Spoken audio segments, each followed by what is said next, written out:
All right, we're looking at a cool little study here where we are supposed to win this as white. And the key is, of course, to get this pawn into a promotion because it's going to be totally impossible to win if we lose this pawn. So, can you find out how white is winning this? It's going to be a lot of different lines and with some different tactics, actually. So, you better check many lines before you peek on the answer, and the answer will come shortly. All right, here we go. So, first move is to move the pawn. Anything else will just lose. I mean, if you try to protect this pawn, black will just take it, and it's nothing left we can do. So we have to move the pawn. And for black now, if black tries to move the king closer, well, then we just take the knight with a promotion to a queen, and it's all over. So that's not any solution for black either. So that means black has to move his knight. He has four different squares to go to, and there are four different answers for this. So this is when it starts getting interesting. If you haven't found all the continuations for white in these four different lines, well, then you can pause again. Otherwise, I will show you to you now. Starting with knight to h7. White can just take this, and we will promote in the next move. But black will play king f6 to try to set up a little trap, and we mustn't fall into this trap. We cannot promote to queen here because this is a stalemate. This is a draw. So if this happens, promote to a rook instead, leaving this square open for black's king to move to, and then you will win this. All right, so that was knight h7. What about knight g6? Well, now he's blocking his king a little bit here, and there's also no way to attack the pawn, so it's easiest to move out our bishop, say here, and we will promote to a queen on the next move, unless he sacrifices his knight there, it doesn't matter. So that's no point in playing knight g6. But now it becomes a little bit more tricky. Okay, so knight e6, threatening to take right away. If we take this with our king, black plays knight g6, and he will take the pawn next move. So that is losing. So we have to take it with our bishop. Again, black plays king f6, threatens to take this, which means we have to promote. But look at this. Promote to queen. It's a stalemate. We've gone for that before. Let's not do it again. Let's take a rook. No, that's also a stalemate. Because now the bishop is here, covering both these squares. So we have to go into this endgame we all hate. Only possible way to win this is to promote to a knight. And we're going to have this knight and bishop versus a king. It is a win for white in theoretical play, but it's going to take us 30, 40 moves, something like that.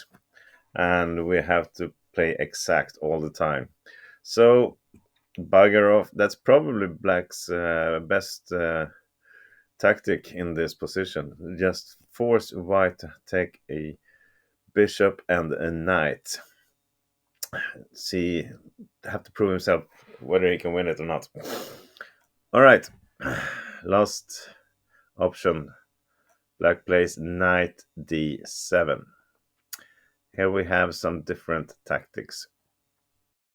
And this move, knight d7, is actually a lot more genius than it looks. So, what are we going to do?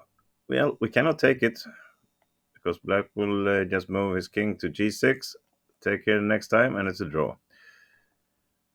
Same goes, we cannot try to be smart and play king e7. same position here because black's knight is covering all these squares, so we're going to lose our pawn. So we cannot take it, and we have to move our bishop to free the space up for g7 to promote. But if we move anywhere in this diagonal, it's a draw. Because black will play knight f6, covering g8. Only thing to move forward is to bring our king closer, but then king g6 comes and we threaten here. White will have to cover with his king, but then we have a perpetual check here actually. We can do it here. We have to go to g8 to cover this, and it's just a perpetual check like this. So after knight d7, there's only one move for white to win this, and it is bishop h7.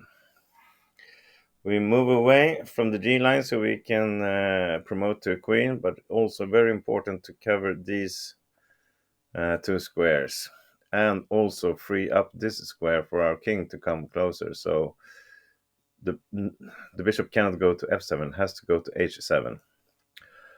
It continues like this. Knight f6, only way to stop or to cover the g8 promotion right away. King e7. Now black cannot move here. You see, that's why we now cover these two squares with our bishop. So if black moves his king, well, we're just going to take his knight. And note, he cannot take our bishop because we will promote to a queen, and it's easy win. But black has some other defense moves still. Alright, knight d5, it's a must. Now we can move closer with our king to f7. Black goes back to f6, cover here. And this is why we had to put our bishop on h7 to free up the f7 square for our king. Now we can move our bishop, and black is in a zugzwang. He cannot move the king because he will lose the knight, so he has to move the knight, and there's no more checks.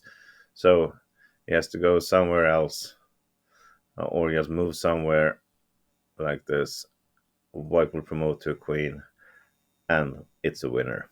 So with this small study with only a couple of pieces left, there were actually a lot of brilliant defense moves for black, and we really had to fight hard, but in the end we win this as white. Hope you like this. Press like on the video, become a subscriber, and come back for more. See you later. Bye.